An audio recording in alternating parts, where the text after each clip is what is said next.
Hey, how's it going, everyone? Saintsfan back again with another GTA Online video, and today we have a new event week in addition to a new vehicle.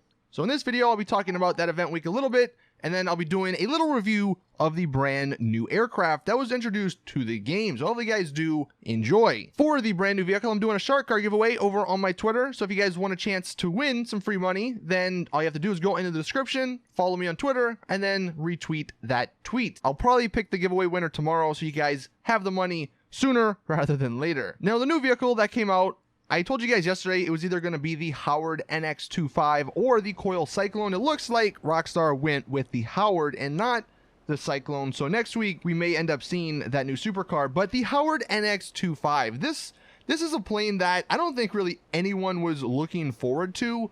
But that's not saying it's a bad plane, and I'll talk about it a little bit in the review. The pricing on it is fairly reasonable. It's $1.3 million buying it straight up, and it's $975,000 if you get the trade-in price, and you need to do 27 missions to get that trade-in price, so it's not too bad, and I feel like most people probably already have done 27 missions, so you'll be fine on that end. But honestly, it's a beautiful plane for air racing. If you're a stunt plane lover, you are gonna absolutely enjoy this plane. And before I go too deep into the pros and cons and, what you should know before you buy this plane, I will say I think it's a pretty solid purchase. Now, before we hop into that, let's talk about the event week that's happening. It's nothing special. Really, the only major points, and I'll leave the Newswire post if you want to check it all out in the description, but the major ones, bunker and biker businesses are sped up by 25%, so they are going to go a little bit faster.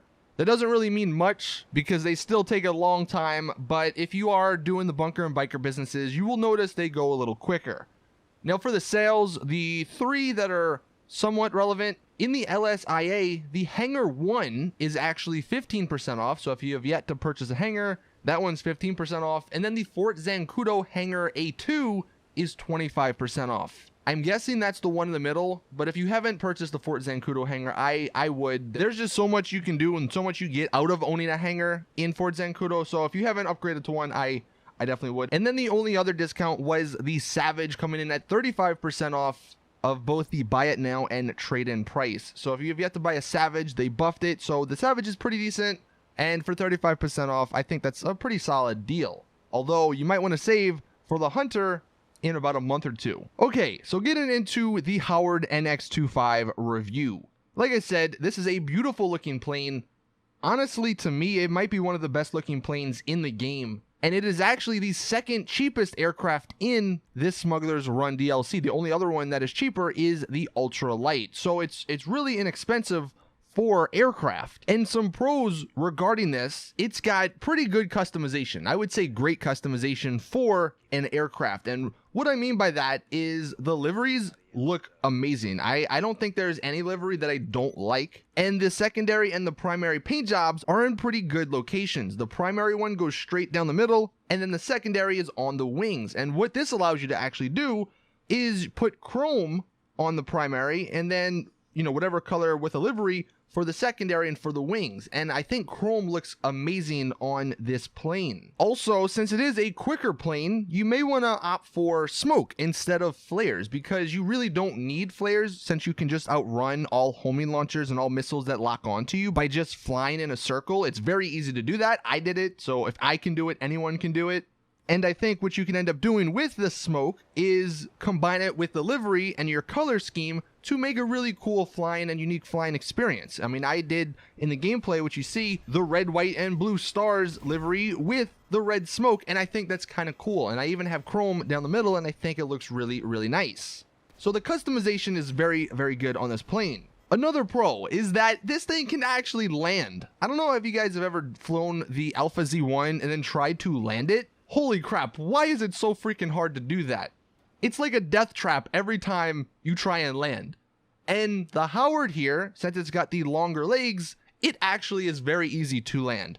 Now you are going to get some bumpiness just because this is a fast plane and it's hard to slow it down without turning the engine off completely. So if you're on the ground and you're trying to move around, that might be a little difficult, but I don't think that's that big of a deal, but you can land. And I think that's a pretty solid plus for this plane. If you're comparing it to the Alpha Z1. Also, it's cheaper than the Alpha Z1. I think it's like $500,000 cheaper. Now, I guess comparing it to the Alpha Z1 in terms of speed, because that's probably what you were buying this plane for, no, it's not as fast as the Alpha Z1. It is faster than the stunt plane, I believe. Those really are the 3 fastest planes that aren't jets. But despite the Howard not being as fast as the Alpha Z1, I think it handles much, much better. It's almost a good thing it's not as fast, because with the Alpha Z1, I found that sometimes I can't control it. It's going too fast. Whenever I do a barrel roll and try and fly upside down, I almost lose control of it. And with the Howard NX-25, I didn't. So I like that in regards to the brand new Howard. And like I said at the beginning, if you are a stunt plane flyer or user, I think the Howard is much easier to stunt in. Like I said, that really ties in with the handling, and the Howard is a really fun vehicle, fun aircraft to fly around in. I literally flew in my free roam lobby for like 20 minutes just because I was having a lot of fun with it, and it didn't wobble. The turbulence wasn't too bad. You can go straight up in the air without worrying about it stalling. You can go straight down. Another plus, and I forgot to mention this, the engine sounds really, really good, and it's really unique. So that's another plus to this. Interior wise, nothing special there. So, you know, don't buy this for the interior. It is only 1 seat, but that is to be expected. Really the only con, and this is what I mentioned when you were on the ground, it is hard to sort of turn without the thing taking off. But I think it's a small price to pay for a pretty solid and pretty reasonably priced aircraft. That looks very good. Now, with all that being said, to wrap this up, I know not everyone wants aircrafts, right? Like I said, this is not, I don't think this was one of the planes that anyone was really looking forward to. And it kind of sucks when we get a drip feed week where it's something that not everyone wants. And even though I think this is a very solid addition to the game, I just want to say that if you don't fly planes often, I would just save your money. If you do end up spending the $1 million, I don't think you're going to regret it because it is fun. However, if you are short on cash, this is just one of those luxury vehicles that if you have extra money, purchase it. But I would wait until either the Coil Cyclone comes out, or if you want to save for the Batman car, or if you want to save for the Hunter, I would wait for those because those are going to be much more practical. This one, unless you're flying all the time, isn't going to be very good because there is no offensive capabilities, and that kind of sucks in GTA Online. So there you guys have it. That is my review on the Howard NX-25. Let me know in the comment section what you guys think, and let me know if you guys picked one up. Thank you all. Please drop the video a like if you did enjoy. Subscribe for more awesome GTA content, and as always, I will see you guys in the next one.